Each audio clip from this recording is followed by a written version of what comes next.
Probably one of the most common questions we're getting these days. When do we finish? When do we come back? Stay tuned.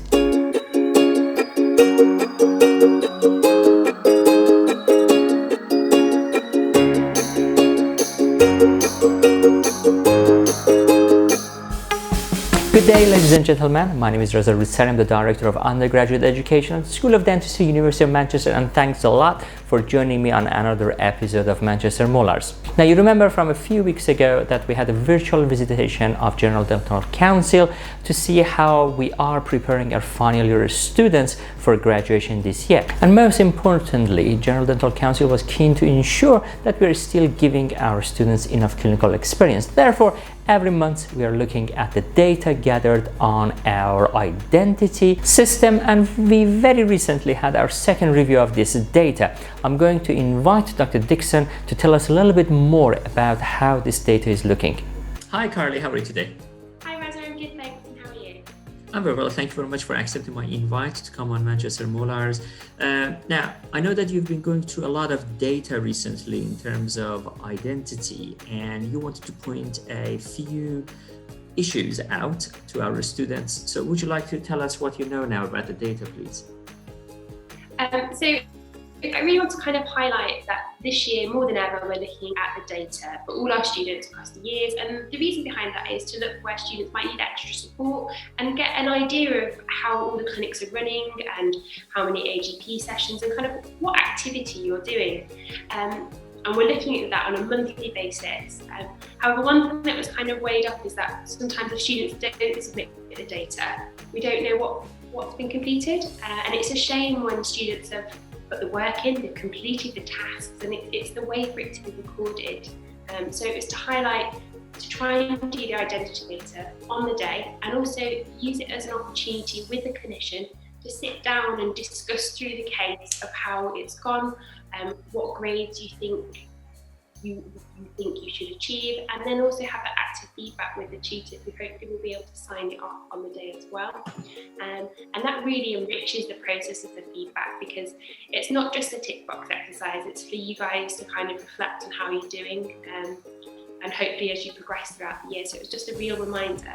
The deadline for submitting them, because I know, for example, if you had a late session, is 72 hours. So I really highlight that you should do it on the day or the day after, but the maximum deadline is 72 hours. Anything after that will really struggle to be able to review, because the clinicians will have seen lots of other students since then, and it's important for them to submit it.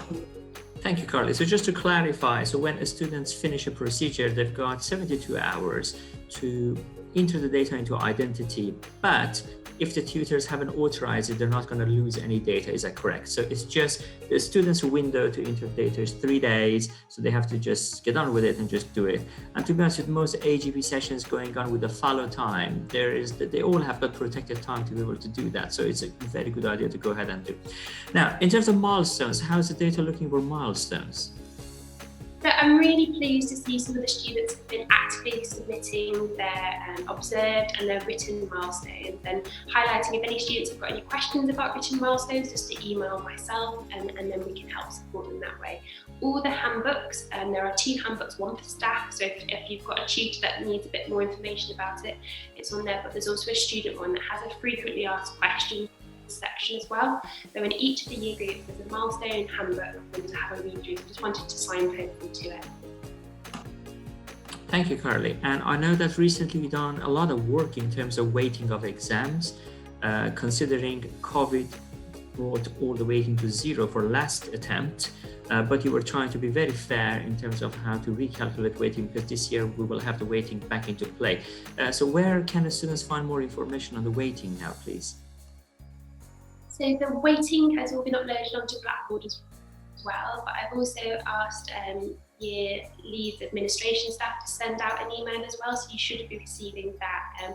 It's just a very simple document, just gives you a clear weighting for each year, and kind of mitigated depending on what year you started. So there's a few years that have slightly different weighting depending on what year with 0 weighting. That's very helpful to know, Carly. Thank you very much. Now, before we say goodbye to you, is there anything else you would like to say? No, I'm just really happy that the students are back on clinic. I'm as I said, we really hope this year is to be as successful as it can be. Any questions about assessments, do let me know. The next assessment that's coming out for the year 5s is their audit project, so that should be appearing backboard as well.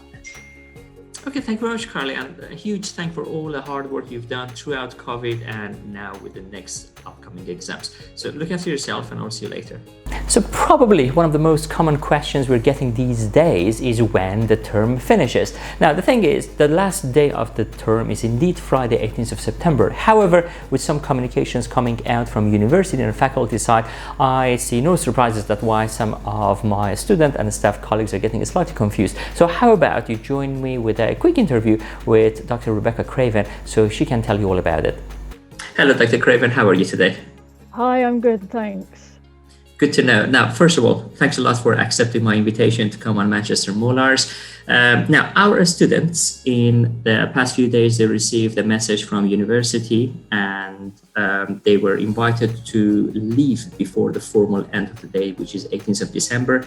However, we understand that our students on clinics, they would like to stay a little bit longer and finish the term on its natural date. Would you please clarify the position that dentistry have got in terms of end of term? Yes, so if you're not having clinics and clinical skills, then we recommend that you look very carefully at the email that you've had and all the information about testing, and that you follow the instructions there. So preferably you book yourself 2 tests 3 days apart at one of the 4 centres, and act accordingly. And there's lots of detailed instructions on the website about what to do.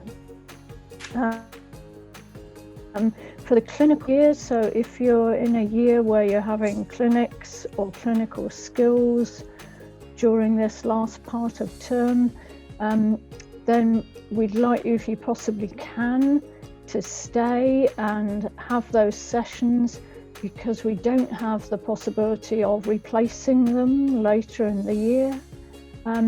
If you do need to travel though, please again get tested as we described, but also very, very crucially, we need to know that you won't be with us. So please fill in the form for applying for a day off. It's the usual system that we've always had.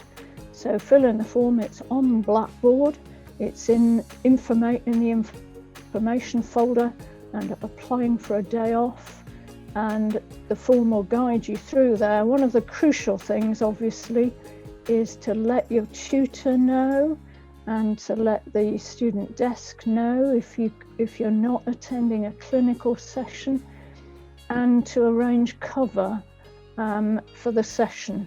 So your responsibility then to find someone who can take your place and take that clinical slot. Thank you very much, Rebecca. So just to clarify, so this is really for the clinical years, i.e. BDS years 4 and 5, as well as the BSc years 2 and 3, which at the moment they're coming on clinical skills and or clinics. So the term is going to continue until 18th of December. However, if students prefer to travel prior to that, then they have to find themselves a substitution if they are on the clinic. Is that correct? Yes. And also fill in the forms that you have put in your email, just to make sure we are aware of it as well. So go ahead. Yeah. Is that correct? Yeah. Okay, fantastic. So COVID testing. So university is doing some COVID testing. Could you tell our students a little bit more about what they have to do? Because I understand that they have to book it in advance just to avoid any disappointment. Yes. So there are 4 centres across the campus, and the idea is that you book two sessions of testing 3 days apart for maximum of safety, if you possibly can, before you travel. And all the details are on the website there. It really guides you through what to do. Okay, thank you very much. I think also of the note, and you can just confirm that you agree with me, is if there are any of our students who are doing international travels, those tests may not be acceptable by some airlines. Am I correct? So I think the website has got all the information, so they have to be wary of that as well, just in terms of managing their time. Now, and the question which lots of people will be asking us very soon is the start of the term. Could you just remind us when we are all supposed to be back and starting the term, please? Yep. So if you're in BDS year one or two, then it's the week beginning 18th of January. But for everybody else, it's week beginning 11th of January. Okay, thank you very much. And obviously, they always come to you if there is any pastoral support need. I assume this service is still available throughout Christmas time as well?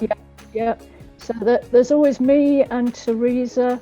So any worries about health or hardship or finance or anything at all, please do contact one of us and we'll respond. Thank you, Rebecca. You've always been absolutely fantastic in supporting your students. So huge thank to you. Is there anything else you would like to add before we say goodbye to you?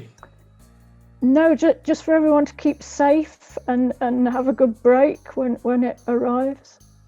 Okay, thank you very much. And it was lovely having you on Manchester Molars today. You look after yourself. Good to speak to you. Bye now. Bye. And this is it, ladies and gentlemen. We've reached the end of another episode of Manchester Molar. Until next Thursday, I've been Reza Roudsari. You've been amazing, and I'll see you all next week.